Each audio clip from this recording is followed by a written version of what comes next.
Good morning everyone. இன்னைக்கு நம்ம பார்க்க பீனட் சட்னி, அதாவது கலக்கா சட்னி. அதுக்கு நான் எங்க வீட்டில் எப்படி பண்ணுவேன்னாக்கா, ஒரு ஆனியன் 2 ஆனியன்ஸ் சாப் பண்ணி எடுத்துக்கோங்க. அப்புறம் 6 பல் பூண்டு போட்டுக்கோங்க. புளி உங்களுக்கு புளிப்பு யூஸ்வலாக சொன்ன மாதிரி எனக்கு புளி ரொம்ப பிடிக்கும். ஸோ அதனால நான் கொஞ்சமாக எடுத்து போட்டுட்டு இருக்கேன். அப்புறம் 6 பல் பூண்டு, அப்புறம் காஞ்ச மிளகாய் இதெல்லாம் அப்படியே ட்ரையாக எண்ணெய் போடாதீங்க, அப்படியே ட்ரையாக ஸ்டவ்வில் வச்சு ரோஸ்ட் பண்ணிட்டு, ஒன்ஸ் அது நல்லா ரோஸ்ட் ஆகி இந்த வெங்காயம்லாம் நல்லா இப்படி வரணும், நல்லா பிரிஞ்சு வரும்போது இந்த மாதிரி பிரிஞ்சு வரும்போது then it is ready. So peanut இதில் ஆட்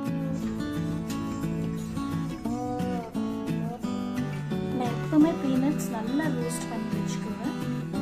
ஸோ வாங்கிட்டு வந்து நீங்கள் ரோஸ்ட் பண்ணிட்டு எந்த பீன்ஸ் வாங்கினாலும் பருப்பு வகையாகும், பீனட்ஸ் இந்த மாதிரி இதெல்லாம் வகையாகும் கலக்கலாம். கொஞ்சம் ஷாலோ ரோஸ்ட் பண்ணி வச்சோன்னா அது பூச்சி பிடிக்காத இருக்கும்னு சொல்லிட்டு எனக்கு கிராணி சொல்லியிருக்கேன்.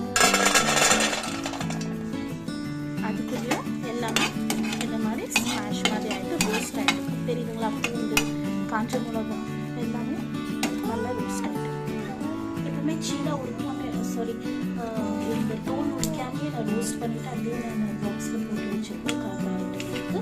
ஸோ ஒன்ஸ் நான் யூஸ் பண்ணும்போது தான் இந்த தோல் எடுத்து நல்லா உரிச்சுருக்கேன். ஸோ நீங்களும் அப்படி பண்ணிக்கிறேன், அது ஃப்ரெஷ்ஷாக இருக்கும் உங்களுக்கு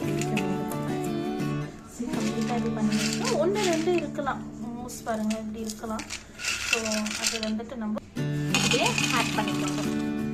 ஆட் பண்ணிவிட்டு நல்ல ஒரு மிக்ஸர் கொடுங்க.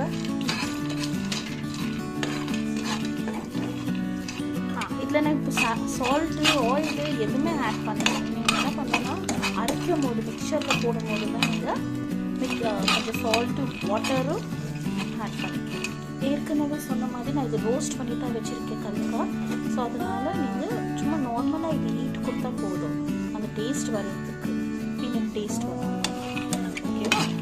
இப்போ இது ஆகிடுச்சு. இதை கொஞ்சம் நேரம் ஆற வச்சுட்டு மிக்சியில் போட்டுக்கலாம். மிக்சியில் போடும்போது நான் உங்களுக்கு காமிக்கிறேன். வாட்டரும் சால்ட்டும் ஆட் பண்ணிட்டு இருக்கேன்.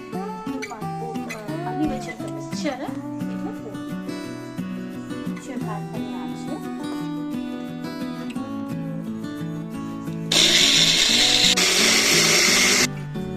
மிக்சர் ரெடியாக எடுத்து பார்க்கலாம்.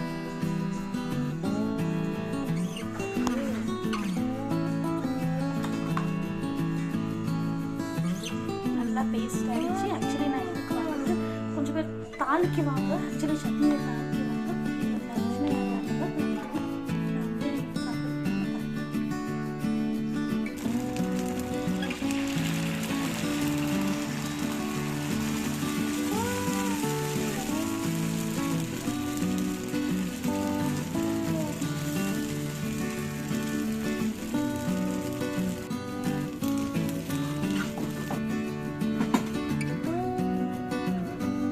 தோசை இட்லி கூட சாப்பிடலாம், நல்லா இருக்கும்.